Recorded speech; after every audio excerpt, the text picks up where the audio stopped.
Heritage Foundation and our Lewis Lehrman Auditorium. We, of course, welcome those who join us on all of these occasions on our heritage.org website. And we do appreciate everyone here in-house making that last check that your cell phones have been turned off before we begin. It is always appreciated by the speakers as well as for those recording our events. We will post the program on our website in the next day or two for your future reference. And we do remind our internet viewers that they are welcome at any time to simply send their questions or comments to speaker@heritage.org, and we will be glad to respond to them either today as we're ongoing or in the future. Hosting our special discussion today and opening this discussion will be David Azarad, who is director of our B. Kenneth Simon Center for Principles and Politics. Please join me in welcoming him. David? Thank you. It's my pleasure to welcome you to the Heritage Foundation for a panel discussion entitled The Second Term Curse, note the question mark, a look at the final 3 years of the Obama presidency. I was talking to a friend about this panel, and he was befuddled, and he said, "Oh, I forgot about the second term. I thought the Christie-Clinton showdown had already started.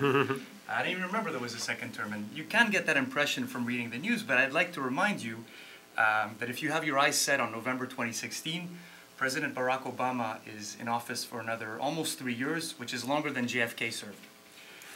As far as second terms go, this one hasn't been off to a rousing start, exactly. Last May, a Treasury IG released an audit report confirming that the IRS had improperly targeted conservative groups. That same month, the Associated Press announced that the Department of Justice had secretly obtained 2 months' worth of telephone records from AP reporters and editors. And then, of course, in October, there was the disastrous Obamacare rollout. This raises two questions, and these are the two questions we're going to address today. Is there a curse of the second term? And whether or not there actually is one, what can we expect from the remainder of Obama's second term? And we've assembled what I think is an all-star panel to answer these questions and hopefully then to set the stage for a conversation with you, the audience. So they're going to limit the remarks to 8 to 10 minutes, and I hope we'll have a good half hour of discussion afterwards. First up, to my left, will be Tevi Troy. He's about to start a new healthcare think tank, and he's also the author of the recent popular presidential history, What Washington Read, Eisenhower Watched, and Obama Tweeted, 200 Years of Popular Culture in the White House. Washington's birthday is coming up. It's incorrectly referred to as President's Day, but if you're looking for a present on that occasion, it would be a fine one.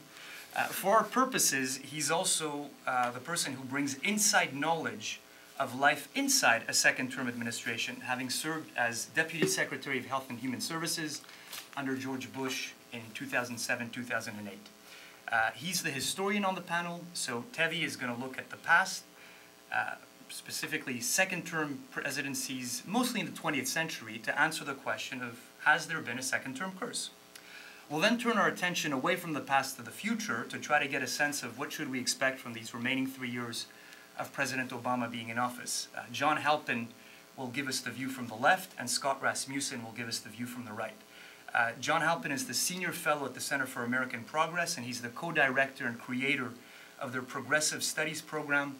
They've published 7 essays so far in their Progressive Tradition series. Mr. Halpin has co-authored most of them. I would very much encourage anybody who's interested in understanding how progressives read the 20th century and understand the aims of the movement to look at them. He's also the co-author with John Podesta, who, if there is indeed a second-term curse, is about to find out about it firsthand, of The Power of Progress, how America's progressives can once again save our country, save our economy, our climate, and our country. And batting cleanup will be Scott Rasmussen. He's the founder of the Rasmussen Media Group, and he's a political analyst, an author, a public speaker, and a columnist. A pretty good one, I might add. The Washington Post has described him as a driving force in American politics, and he's the author of the New York Times bestseller, The People's Money, How Voters Will Balance the Budget and Eliminate the Federal Debt. So as I said, each speaker will talk for about 8 to 10 minutes, and then we'll open it up for a conversation. Tevi?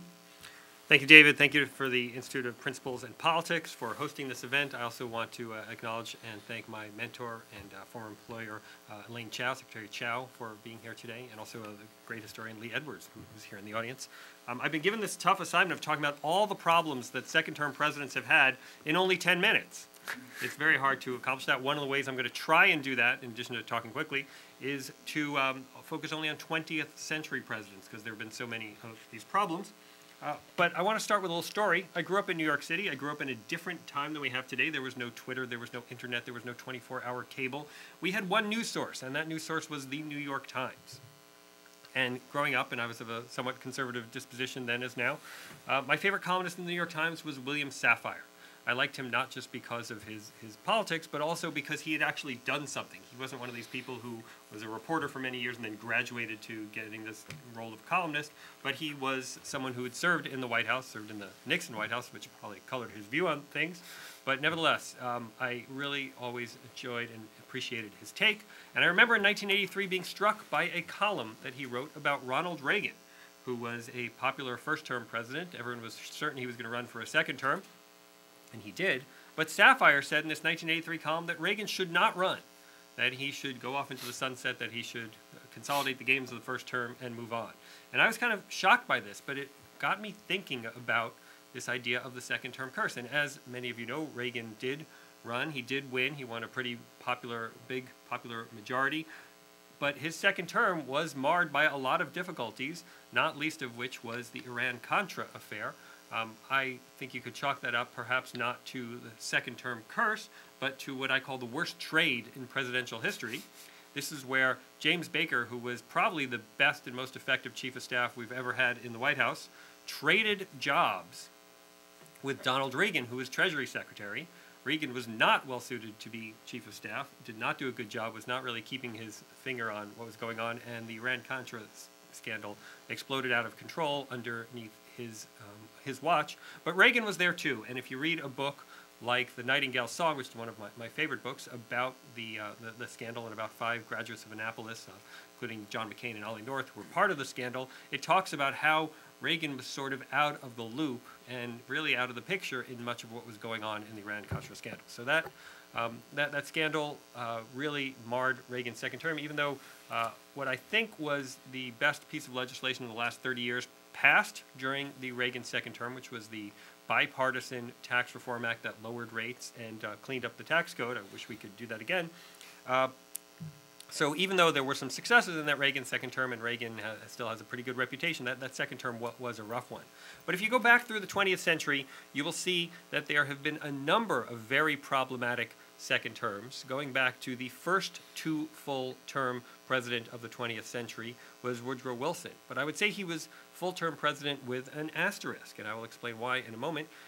Wilson ran in 1916 on this idea that he kept us out of war. Obviously, he did not do that in a second term because the second term was really colored and dominated by World War I. In addition, another problem that happened in that second term was the Spanish flu, which killed 675,000 Americans. And if you read John Barry's great book on the Great Influenza, he says that Wilson did nothing, never spoke publicly about it. And at one point, he was urged by his doctor, Carrie Nelson, to ask the military to stop the troop transports that were going across to Europe, and this was towards the end of the war, and the disease was being spread on these troop transports, and Wilson raised this with his generals, who said absolutely not, and then Wilson dropped the matter and never pursued it further. There's another aspect to this Wilson and the flu aspect, this Wilson and the flu story. When Wilson went to France to negotiate the Treaty of Versailles, he got very sick while he was there, and Barry suggests that it was because of the flu that he came down with the flu. There's some disagreement among historians about it, but there is no disagreement that Wilson did get very sick in his second term. It was exacerbated when he tried to sell the treaty in a barnstorming tour across the country, and he came down with a very severe stroke and was largely incapacitated for the rest of his presidency, almost the last 2 years of his presidency, and the White House was run to a frightening degree by his wife Edith, who was not only not elected by the people, but was really not prepared or equipped or trained to do the job. So that's why I give him a second term with an asterisk. He did serve 2 full terms, but that second one, he was kind of in his bed reading detective stories and the Bible, a great time of the situation. The next multi-term president we had was FDR. I know Coolidge got reelected, but he didn't serve a full first term. And FDR is the only president to go more than 2 terms, so in a way he got past the second-term curse. But his second term was probably his toughest term, in that he had the court-packing situation in that second term. This is where he was the first president since Andrew Johnson not to get a crack at appointing a new justice to the Supreme Court in his term. And he decided that the Supreme Court was being a little rough on his New Deal legislation, and he tried to pack the court with additional justices. This did not go over well with the American people or in Washington. In fact, John Nance Gardner, who was his vice president, was asked what he thought of Roosevelt's attempt to pack the court, and Garner, the vice president, put his fingers on his nose and went like this to indicate that it stunk. So, that did not go well. Now, overall, Roosevelt, of course, won a 3rd term, and the court did move in a more liberal direction afterwards. But that court-packing attempt kind of pierced the veil of invincibility that FDR had beforehand. As second-term presidents go, I would say Ike was probably the most successful. However, even Ike had some difficulties in his second term. He had the Sherman-Adams scandal, where Adams got a whole bunch of goodies from a wealthy supporter. Didn't strike anyone of Bob McDonnell or anything like that. But anyway, Sherman-Adams, the chief of staff, did have to resign as a result of that scandal. Also, Ike suffered from a lot of defections from Republicans in his second term and kind of lost control of the budget process. And then, in addition, Ike's popularity went from about 72 to 58%, pretty good for most current presidents, but a big drop in his second term. LBJ did not serve 2 full terms because his first term was takeover from JFK. But there is a very interesting story about LBJ.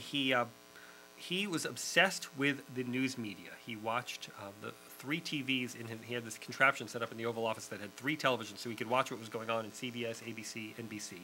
He had the same thing in his Texas ranch. He also had an AP wire in his office, so he could follow what was going on in the news at all times. And when the Tet offensive took place in late February of 1968, Walter Cronkite went there and he gave a very negative report about what was going on there. It's not clear if Johnson actually saw that report on TV. He did watch the CBS News regularly, but he may not have seen that particular one. But when he heard about it, he is reputed to have said, "If I've lost Cronkite, then I've lost Middle America." Regardless of whether LBJ actually said that or not, there is some dispute among historians. The fact is that on March 31st, 1968, he went on television and told the American people that he was not going to run for another term as president. This was because of the administration that was beset by popularity problems due to the Vietnam War, was stuck in a quagmire, and so he said he wasn't going to run again. Now, this kind of galvanized support for Johnson, and they were cheering crowds. Johnson had been very protected by his White House staff in the second term. They didn't put him in any place where people could potentially boo him, so he's mostly speaking on military bases. But after this announcement, he goes to New York on April 4th, 1968, to speak at the installation ceremony of Cardinal Cook. Speaks at St. Patrick's Cathedral, 5,000 people there cheering him, people cheering him in the streets. And LBJ feels this little boomlet of popularity, feels pretty good about it. But that night, April 4th, 1968, was the assassination of Martin Luther King. And LBJ said, and I will just read the quote, "Everything we've gained in the past few days, we're going to lose tonight." LBJ was a canny political operative. He knew what he was doing, and even though he wanted nothing more than to be president his whole life, and you can see this from the Caro books, he recognized that his time was over, and his second term was not only marred by Vietnam, but also by the King assassination and the civil unrest that followed. Now, I mentioned earlier that Sapphire had worked for Nixon. I don't think it's even necessary to talk about the problems of Nixon's second term, which is the worst second term, I would argue, in history, perhaps even including Lincoln's, where he got assassinated a month into it. But let's, and I mentioned Reagan's problems, but let's just jump ahead quickly to President Clinton. He survived his second term, which is a step ahead of some of the other people I've talked about. But that second term was marred by the Lewinsky scandal. And I think people, and I really don't want to revisit the Lewinsky scandal, even though Rand Paul apparently did on the news a couple of weeks ago. But in terms of the Lewinsky scandal, I think people forget just how tawdry and awful it was. And I have some quotes from Erskine Bowles, who was the chief of staff at the time, who said, when he was being briefed on it, he said, "I don't want to know an effing thing about it." And he didn't say effing. And then another time when he was being told about some of the details, he said, "I think I'm going to throw up. So it was really an awful experience, I think, for the whole country. I'm sure it was awful for Clinton as well. But people forget that 2 speakers of the House effectively went down as a result of it. Newt Gingrich had kind of promised the House Republicans that because of the 6-year itch and because of the Lewinsky scandal, they were going to gain seats in that '98 election. They did not do well in it, and Gingrich was ousted shortly afterwards. And then Bob Livingston was poised to become Speaker. He had the votes. They just hadn't yet organized the new Congress, and he was collecting aides and everything. And then he gave a speech on the House floor one day where he's talking about the prospect of resignation, and some Democrats got up there and started shouting, "You resign, you resign, you resign," and they didn't realize that he actually was resigning, that Livingston resigned because he too, like Gingrich, like Clinton, and like Livingston, he had an improper outside of marriage relationship. And so Livingston resigned, and then we ended up with Speaker Denny Hastert. The other thing that's interesting about the Lewinsky scandal is when that Starr report came, everybody read that online. And journalist Peter Baker, who wrote a book about the whole Lewinsky incident, said that this is kind of the first shared collective internet experience we had as a country. At this point, you didn't have to wait for the New York Times to publish the Pentagon Papers. You didn't have to wait for the Iran-Contra report to be bound and sold in bookstores. You could read everything online, and that's what the American people did. They all waited online, and now it's something that still continues today. The CBO report yesterday on the Affordable Care Act actually crashed CBO's servers because so many people went to read a CBO report, which is relatively rare. But it was the dawning of a new era. Now, I worked for the Bush administration, not just as Deputy Secretary, as David said, but I was also a Bush aide in that second term. I was in the Domestic Policy Council, and I started in March of 2005, and the Katrina storm happened in September of 2005. And at that moment, it was almost as if the air went out of the balloon for that particular administration. It was a very tough second term for President Bush. He had a tough time kind of gaining ground after that Katrina scandal. And then in 2006, the Democrats took over Congress, which took away his ability to control things from a legislative perspective. So I would say overall, looking at all these second terms, that they have been extremely problematic and difficult. And as for the Obama second term, I'm looking backwards, so I can't really assess that yet. Maybe we can have a future event on this someday. But the Obama second term, which has been going on for about a year, as you said, seems like it's been going on for about 10 years. I don't know about the rest of you. And I'm not just speaking for me. I think I'm speaking for the Obama White House aides, who must feel like this is a very difficult and lengthy second term already. And it is too late, really, to give advice to President Obama about whether to pursue a second term, because he's obviously done it. But I will speak for this one example. I will go out of the 20th century and I'll go back to the 19th century, to the example of James Knox Polk, who is our only president to say, I'm going to serve one term, I'm going to accomplish 3 things, and then I'm going to retire. And he did it. And he went and he had a very successful, certainly on the terms of things he wanted to accomplish, first term and only term. He had the war with Mexico that settled the territory in the South and Southwest. He more peacefully settled the dispute with Britain about the Oregon Territory. And he did, as he said, leave after one term. I'm not sure I could recommend his approach to everyone. He took no vacation in that one term and told his cabinet secretaries not to take any vacation in that term. Could you imagine today with all the golf vacations that presidents of both parties take? And he died shortly thereafter, and some say it was of overwork. So I'm not sure I'd recommend that full approach, but perhaps presidents in the future should think about what Polk did. And if they don't, I would give advice to future presidents thinking about a second term to think about the advice that Walter White gave his brother-in-law in one of President Obama's preferred shows, Breaking Bad, which is when you're thinking about a second term, you should tread lightly. Thank you very much.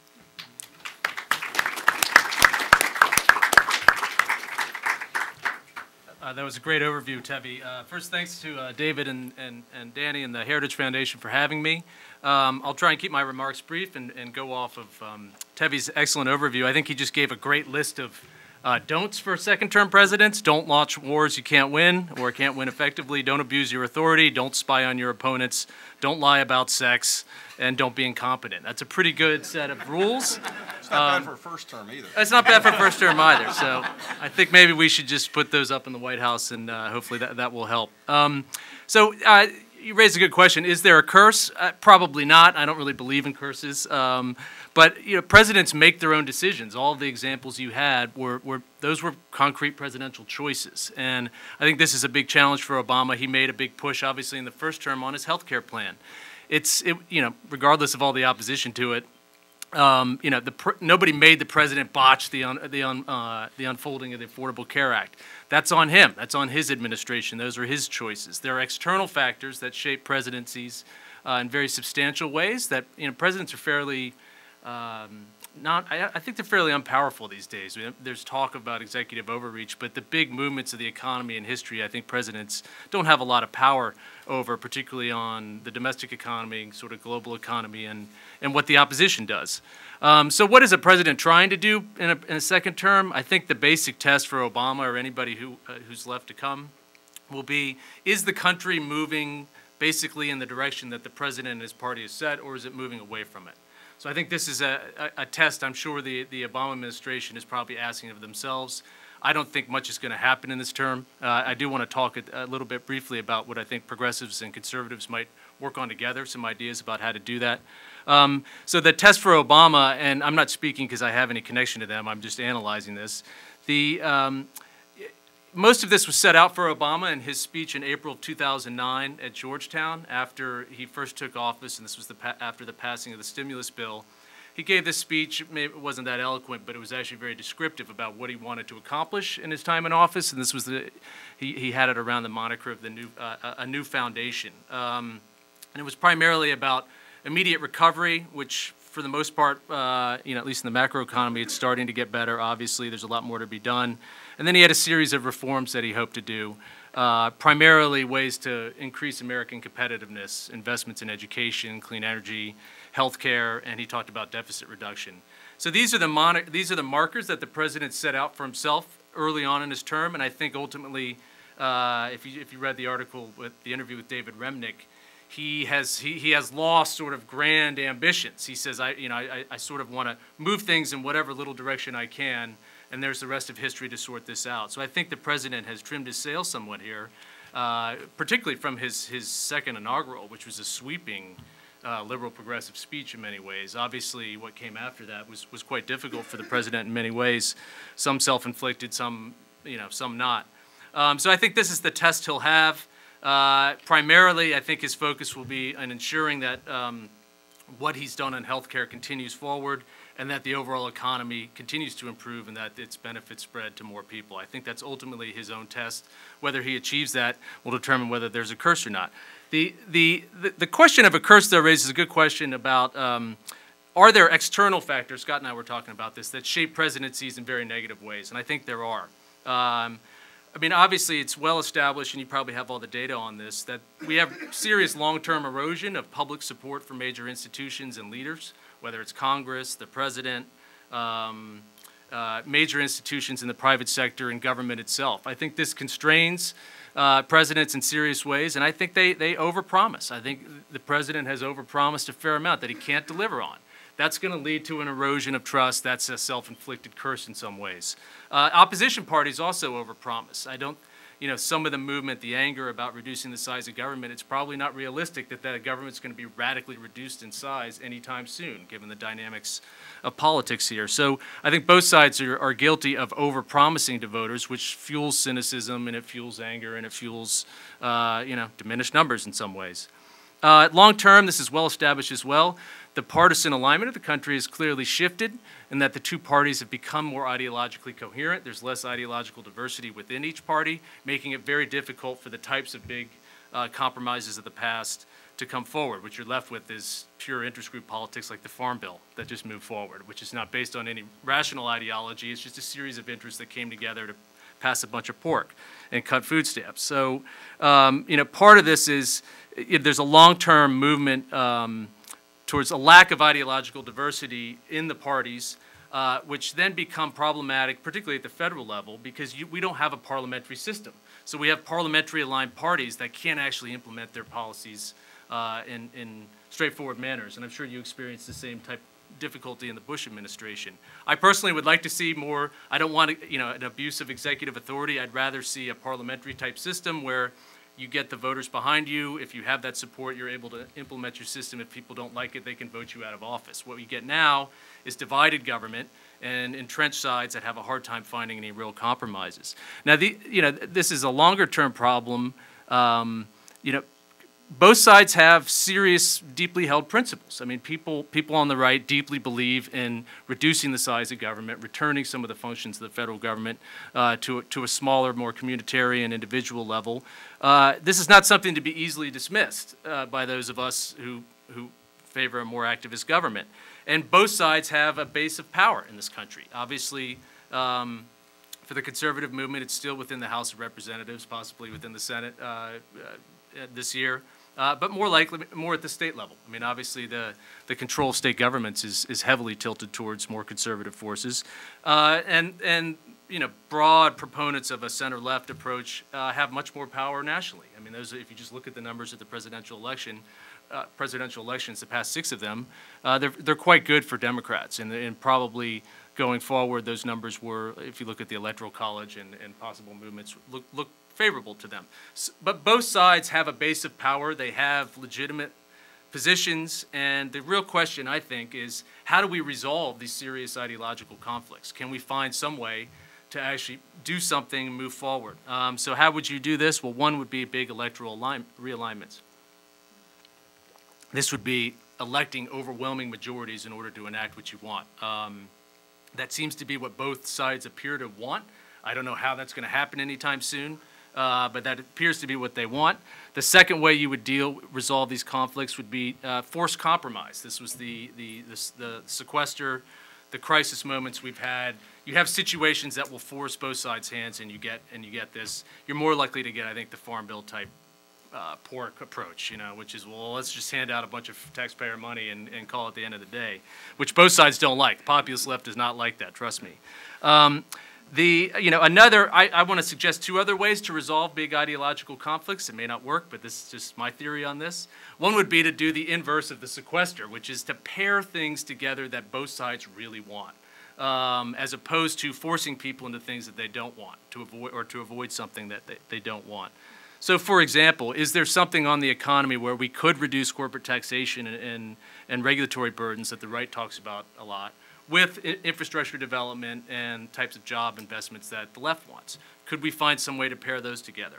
On issues of anti-poverty work, is there a way to pair stronger families and marriage promotion with an increase in, say, child care support or workplace flexibility? These are things that both sides care about deeply, and can we pair those together and move forward on some kind of reform on anti-poverty efforts? Similarly, it's possible that we could find some way to streamline things. The notion of a universal basic income or universal credit is interesting. There's obviously a lot of money spent on social welfare benefits. Would it be possible to reduce overall bureaucracy of that while maintaining and possibly even increasing support for low-income families? I could see the right and the left getting together on that. And the final area outside of the inverse sequester is can the populist left and right get together to reduce corporatism in government and help simplify policy? I think this is an interesting challenge. Obviously, they were not very powerful on the Farm Bill, but maybe you're seeing some interesting populist right-left alignments on national security issues. Could you also find them on corporate issues, reining in banks and the too big to fail, other things like that? Serious efforts to try and reduce the bad aspects of government that both sides agree with. So is there a curse? Probably not. The president has a tough time. I don't think he'll have to watch, of the 5 things Tevi outlined, not abusing his authority and not being incompetent. I think those would be his 2 biggest challenges. But I think overall for Obama, he's going to want to have. He'll be successful in his mind if the country is moving more in the direction when he leaves office than that he set in 2009 than the other direction. So I don't know whether that will come or not. I imagine, looking at the numbers now, that at the presidential level, a possible successor would have right now a pretty easy time with the Electoral College getting through and possibly continuing these. But I think there's a long way to go before 2016, and you could have unified control of government, by Republicans by then. It's possible. I don't think it's probable. I think it's possible, depending on how bad Obama screws up, if he does this term. We're not naive about the limits of demographic change and things like that, even though we write about it all the time. So hopefully for the good of the country, we can find some of these areas to sort of pair big priorities, work together to try and do some things that we both care about, or at least not, be incompetent and hate each other all the time. So I'll leave it at that. So.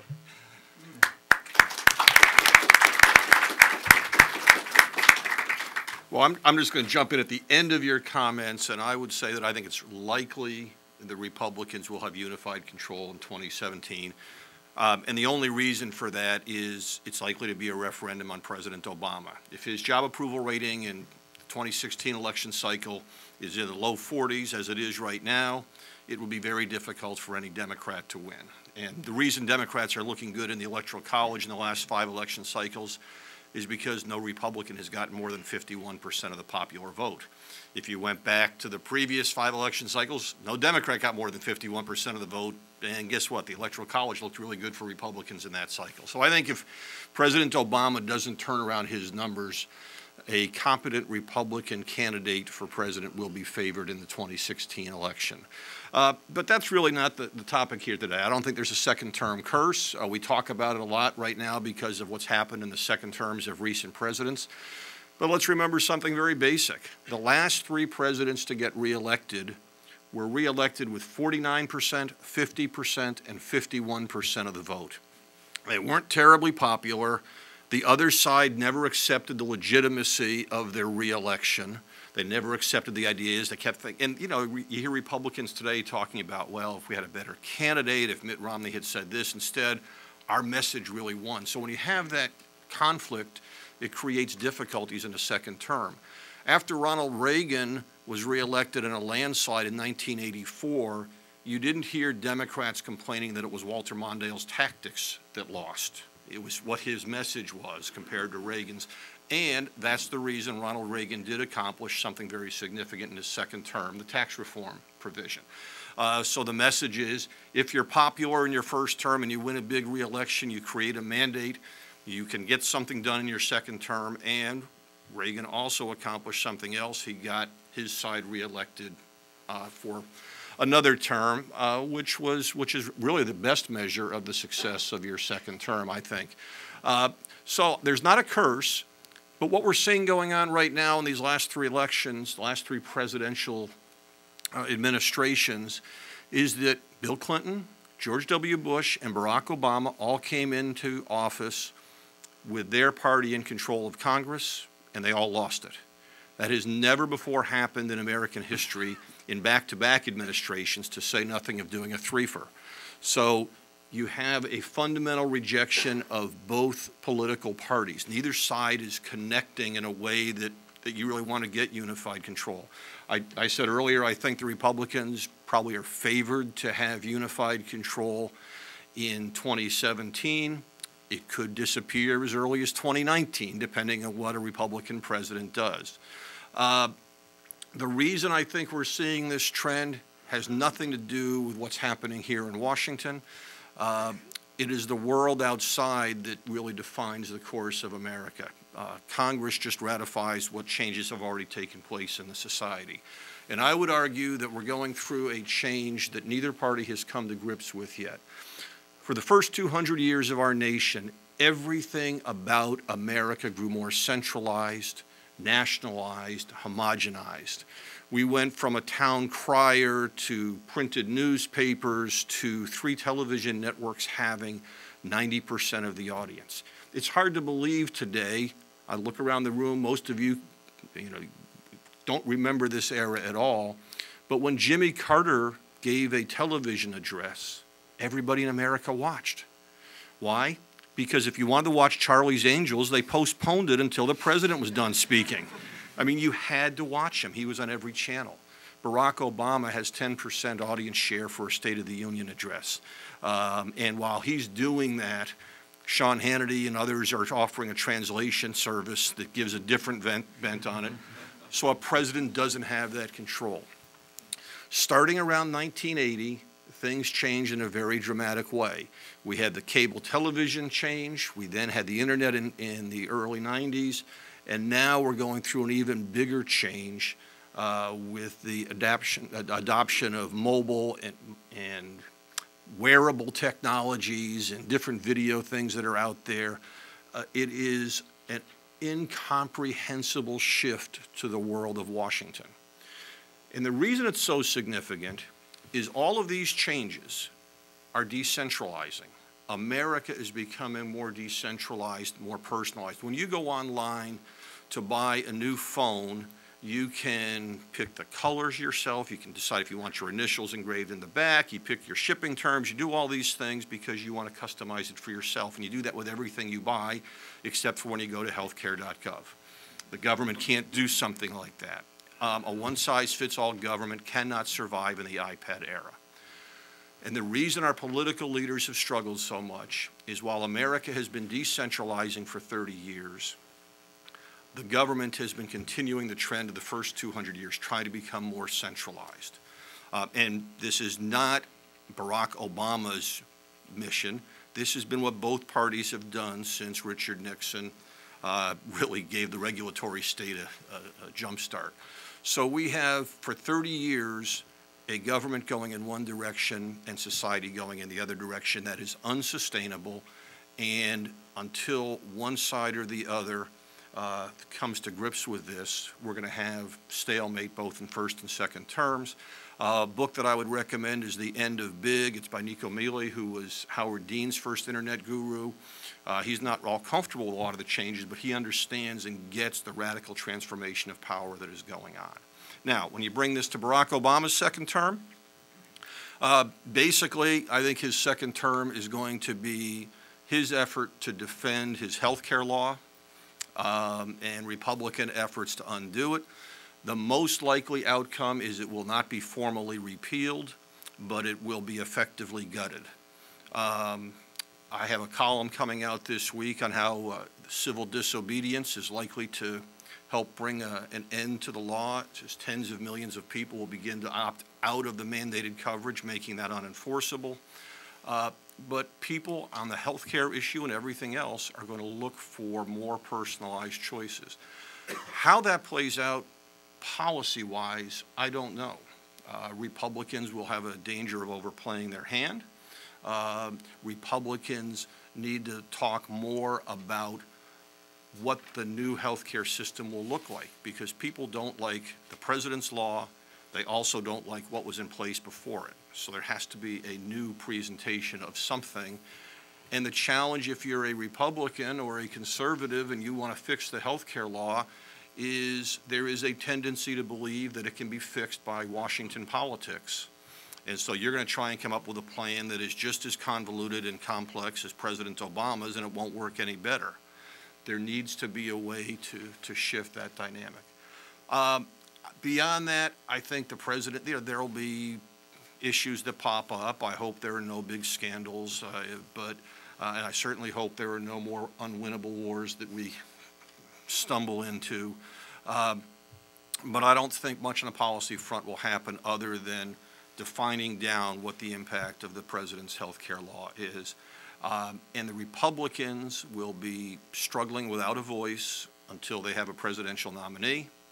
And that nominee had better sound an awful lot different than the ones they've had in the recent years. But more important than the nominee is whoever is elected president in this next cycle is going to face a real challenge. It really worries me that we've had 3 presidents in a row who lost Congress. It worries me that people are fed up with both sides. There is no faith in the governing institutions.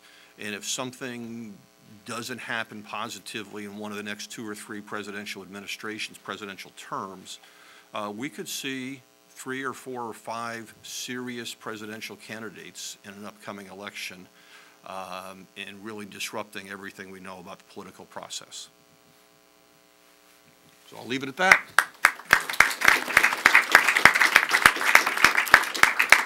So as the moderator, I have the privilege to ask the first question, but I'll give it to Tevi, pardon me, who wants to respond to Scott. So if you could I'll allow you to give a brief response, and then we'll take questions from the audience.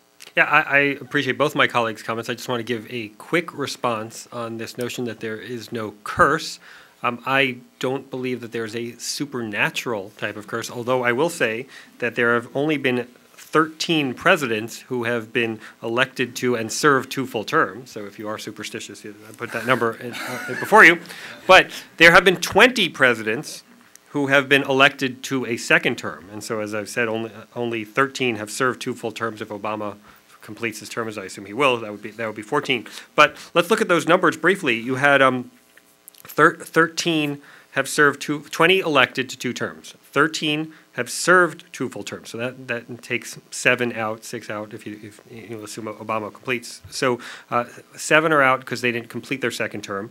And then of those who did serve a second term, I count at least 6 who had serious difficulties in their second term. I highlighted some of them in terms of the scandals that they had in the first term, but even going back to the 19th century, you had Ulysses S. Grant, who had a severe scandal in his second term, and James Madison, who saw the White House burn down in his second term. So 7 didn't complete, and 6 had serious problems. So really, we've only had 7 presidents who've served 2 full terms unscathed. So again, I don't say that there's a curse necessarily, but there is something going on that we should be watching.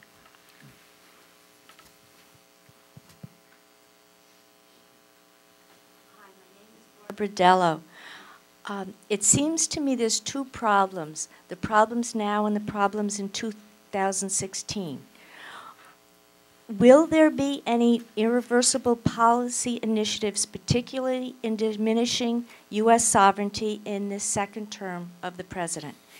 And are Obama's current difficulties so attention-getting that it will deflect criticism from the 216 Democratic candidate? I don't think there will be any irreversible policy changes on the sovereignty front as you're describing. I think the most damaging, irreversible, they're not truly irreversible, but nearly irreversible policy decisions were given to us by Lyndon Johnson and Richard Nixon, who passed Medicare in a financially unsustainable form, that was Johnson, and who changed the Social Security formula in a financially unsustainable form, which was Nixon. And nobody in the policy arena has wanted to seriously address those, because those are the issues, plus growth in military spending, that is driving our federal spending process. And until we face up to that, they are irreversible, and everything else just gets pushed to the sidelines. I agree with Scott in answer the first question. Let me answer your second question briefly, which is about whether Obama's problems will affect the 2016 nominee. And the answer is, of course, if President Obama leaves office in bad odor, it will detrimentally affect the 2016 Democratic nominee. It's not a partisan thing. It happens to either party. If you look at when President Bush left office, he certainly left office with low approval ratings, and it was a weight on McCain's shoulders. And then when Reagan left office after 1988, he was a quite popular president, and it bolstered George H.W. Bush, got him elected, and he's one of the very few vice presidents who've actually been sitting vice president and then were elected to become president again. So, yes, I think it will be an issue. Milton Grenfell. Milton Grenfell, American citizen. Mr. Halpin, you present a rather rosy picture of 2 parties, of people of good faith, meeting and working out their differences. But what if one party is in fact not of good faith? So the David Horowitz vision that in fact the left is full of people who lie and misrepresent and do all sorts of devious things to get their end. And indeed, we now have a lot of evidence that that is what's happening. You have the IRS scandal from this administration. We have certainly questions about the Benghazi from the State Department side. We have, of course, the untruths spoken about what healthcare would promise and is delivering from the White House itself. So we do see a pattern of lies and disinformation from one side. So how can you work with people that are not of good faith? You're asking how you could work with people who you think are not of good faith. How anybody can. I don't think you're of bad faith. You think our side is of bad faith. But let me just say that there is no party of the left. I'm not sure what that means. There are Democratic politicians and broadly people who associate with progressivism or liberalism.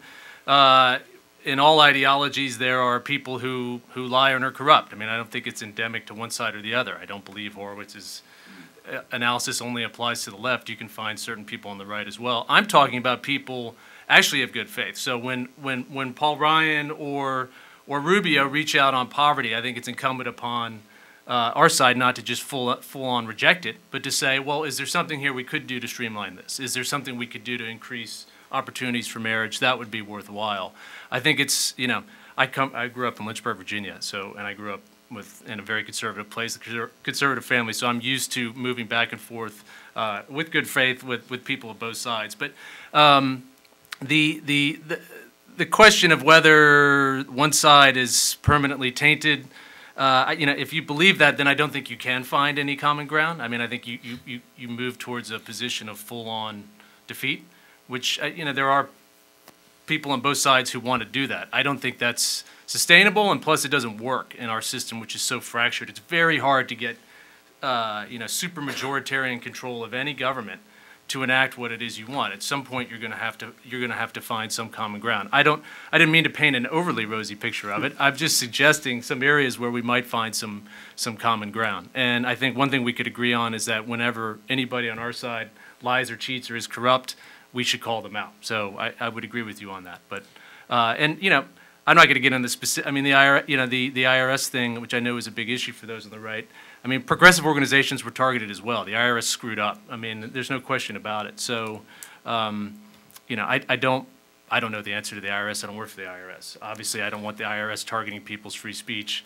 I agree with you on that. So, yeah, I just want to. I think there is among the general public, there are people of good faith who really get disgusted with the whole notion of this political partisanship because they actually sit down and have conversations with people they disagree with, and so the tone gets set a little bit differently. But when it comes to the political world, I think the real reason that we have this poisonous atmosphere right now is partly that disconnect I mentioned. The society is decentralizing and the government is trying to go in the opposite direction. That puts some pressures on. But the second is it doesn't matter what the government does in many cases. I'm not saying it's irrelevant, but my point is the purpose is not to make a government that works. The purpose is to make a society that works.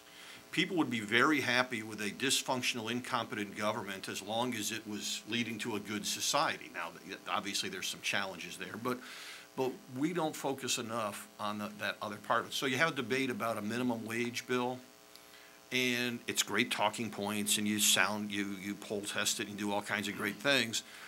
So politically, it becomes this big issue. But in terms of really addressing the issues that most people are concerned about, it's a fringe issue. It's a symbolic issue, and nobody's getting to a core issue of what's really happening in society. Christopher? Hi, Chris Mello, GC. Thank you very much. My question would be in regards to immigration in second terms. Historically, this has been a touchy issue. President Bush tried to move this in his second term. There seems to be a movement again to move towards immigration reform this time. I'd be interested in your thoughts on whether or not the president has and the government has the capability to push this through, and if they did or did not, what might be the result of that for 2016, for 2014 even? Thank you. I mean, you know, it's hard to tell without. I mean, there's a set of principles that came out of apparently the GOP retreat. There are forces in alignment for comprehensive immigration reform, and then there are forces who are opposed to it. I think this will mostly play out inside of the Republican caucus. I don't know what they'll ultimately decide to do.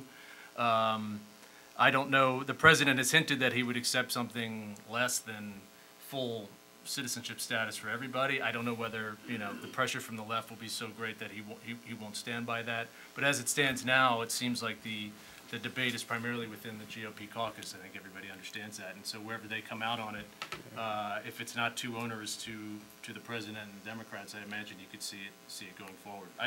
Whether that happens or not, I mean, I could also see, you know, I guess if I were a strategist on the other side and you're worried about blowing up your good midterm possibilities, you just would say, let's just punt on it, the way Reed's punting on trade. You know, let's just push it off. But Yeah, politically, for the Republicans in 2014 to bring up the immigration debate in Congress right now would be one of the stupidest things they could do.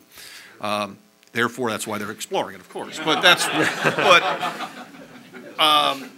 you know, that's from a narrow political perspective. I think the other thing, if they were talking about it in a more positive manner, they might say, we'll be better able to deal with it in 2015 once we have control of the House and the Senate, would be their positive take, although you can never really control the U.S. Senate in any circumstance.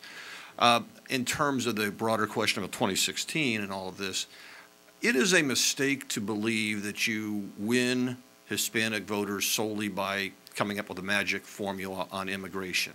It's a mistake that you win women or end the war on women by talking about women's issues. What needs to happen is you need to reach out to people with a broader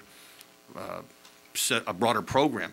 Hispanic Americans, the Latino community is just as interested in economic policy as everybody else, and if there is a conscious push by a Republican presidential candidate and he can make a case that his policies are better, that will resonate. So the immigration bill is not the only way to address that issue. Hi, Lou Coffey from the Heritage Foundation. I was wondering if you could shed some light on some of the foreign policy challenges that President Obama will be facing. The conversation has been dominated by domestic affairs, and of course I appreciate that is really what's going to win or lose at the ballot box. But nevertheless, President Obama has big issues such as the U.S. force posture in Afghanistan after this year, Iran, belligerent North Korea, a couple of free trade deals kicking around, Syria, just to name a few. And while these might not have immediate effects, they will certainly have long-term effects on America's well-being. So I'd be interested to hear what you'd have to say about this. Thank you. Yeah, I'll take first crack at that, and I'm surprised that this hasn't come up yet in the conversation, because one of the cliches of the second term is that when presidents are stymied on the domestic front, they look to foreign affairs. But that is looking at things in terms of foreign affairs opportunities. A lot of presidents see the second term as a chance to go and accomplish new things and get stuff done on the foreign affairs front that they can't get done at home. What you're talking about is a little different, which is President Obama is faced with a lot of challenges. And if he's weakened at home, how much will he be able to accomplish on the foreign policy front? And I think it's an open and very good question. Yeah, it's an excellent question. I think it's difficult. The American public has made it very clear that they're done with a very aggressive internationalist, primarily military-based approach to international affairs. Yet we have a series of problems, primarily in the greater Middle East, that keep popping up. And I think the challenge for the president would be to push forward an internationalism that he believes in, with a lot of just skepticism about, well, whose side are we taking here? We don't trust any of these people. We get on the side of one of them, they could be taking money from terrorist backers. I think Americans are quite confused about who to support in the current environment, and thus are justifiably skeptical about ramping up U.S. involvement anywhere. So you might see more concrete, sort of hard diplomatic efforts that Kerry's trying to do to resolve Syria, trying to do something on the Israeli-Palestinian issue, resolving that. Or Iran, same thing. I don't think it will possibly produce, monumental breakthroughs, but it may shift things past Obama's presidency in important ways. In what direction, I don't know. I mean, it's very hard to even follow this stuff on the ground because they don't give you any information about it, and things shift. I mean, you think you're backing the right opposition force, and then you find out that they're actually a quasi-Al-Qaeda force. I mean, it's very, and people are nervous about it. I mean, Egypt's a mess. The overthrow there is quite a mess in some ways, and as proponents of democracy, even though we may not like the Muslim Brotherhood, you certainly don't want people systematically kicked out of expressing themselves in some ways. It doesn't make any sense. It's not who America doesn't support things like that. But my guess is he'll go to kind of a realist perspective and try and use some diplomacy on the margins. I don't know what else he's going to do. 3 years from now. Yeah, I would agree with that. I think the president is not going to have any substantial opportunities, to use that word. I think the more interesting field will be where the discussion goes in the Republican Party. A few years back, there would have been a presumption that the Republican Party was much more in line with, say, John McCain's foreign policy perspectives than Rand Paul's. I suspect Republican-based voters are, if not all the way in Rand Paul's direction, shifting very strongly there at this point in time. And the other related issue that the president is really stumbling on right now, and I think it has big impacts on the national security topic, is the NSA problems that are going on. It's not, I mean, in today's world, we understand, you know, anybody can track where you are. I've got a cell phone on me, so I can be found. But there needs to be a new discussion of where the privacy limits are. And the problem that the president is failing to acknowledge, number one, is that in the NSA issue, people don't trust that the government is getting the information for legitimate purposes and only using it for legitimate purposes, because they assume that never happens. And the other problem is there is a pervasive belief that if the government, if a single agency, the NSA, has access to information, it will give that to other government agencies to harass people. And you know, given the history of people seeking power, those are rational perspectives to have, and that's not being addressed. Jonathan Embody with Christian Medical Association. Tevi, given your experience at Health and Human Services, when you look at the failure of Obamacare and the rollout, how much would you ascribe just to the peculiar incompetence of the Obama administration, and how much would you say it's just not appropriate for an agency like that, that an HHS as an agency doesn't have the capability to do that kind of a program? Yeah, it's a good question. And I think there's two aspects to the ACA rollout, the flawed ACA rollout. One is what happened with the rollout itself, and did they do what they needed to do in order to prepare for what had to happen? So that specifically is talking about working with the insurers, making sure the back end of the website was ready, make sure the website itself was working. And I would say that, I mean, that's clearly a failure and did not work out well.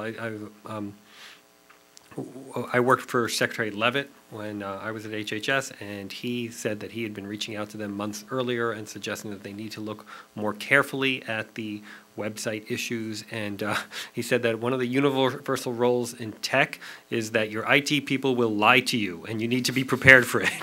So I thought that was a pretty good way of looking at things. And that's just kind of an endemic issue when you're dealing with the development of websites, but especially government websites, which tend to be, and this is a nonpartisan thing, they tend to be sinkholes. Government websites are just awful. They spend tons of money. They don't do what private sector websites can do, and they're always a problem. Part of it, as President Obama noted, is it's often a procurement problem, that the federal government has so many rules and regulations on the procurement of projects through government contracting that it makes it very hard to get the best available information and the best available products.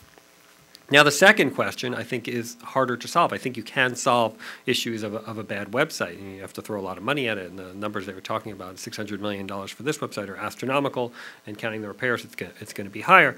But the second question is, does the law work on its own? Even if you had a perfect rollout, even if there were no glitches, would this thing work? And I think that there are, and I've written about this, that there are three tests, three metrics that we should be looking at in the years ahead. We don't know the answers to these questions yet, but the three metrics are as follows. One is, does it bend the cost curve down? Will the costs go down as a result of this law? I think the early returns are not great, and I'm a little skeptical on that front, but we'll see. The second question is in terms of coverage. There were about 40-odd million people who were uncovered at the time of this project. CBO said that in 2019, if we didn't do anything, there would be 54 million uncovered. And the initial reports on it said that this would cover about 32 million people, leaving 22 million uncovered. The latest CBO report says now there would be about 31 million uncovered at the end of the implementation. And I would submit to you that over 30 million uncovered is still a pretty high number, and too high a number given all of the tumult and costs of the Obamacare legislation. But again, we don't know for sure. These are CBO projections, and the administration's response yesterday on the CBO report was, well, sometimes we like what CBO says, but sometimes we don't. So we'll see. I mean, CBO, even though they're smart economists, what they do is basically guesswork. We will see if the guesses are correct. The third is, if you like your health care, you can keep it. Now, we've seen already that in the individual and small group market, that is a problem, and President Obama has apologized for the promise in that narrow context. But again, we're talking about a relatively small percentage of the population. The real question on this promise, if you like your health care, you can keep it, will be what the large employers do, or just employers in general. About 170 million people get their health care through the employer-based system.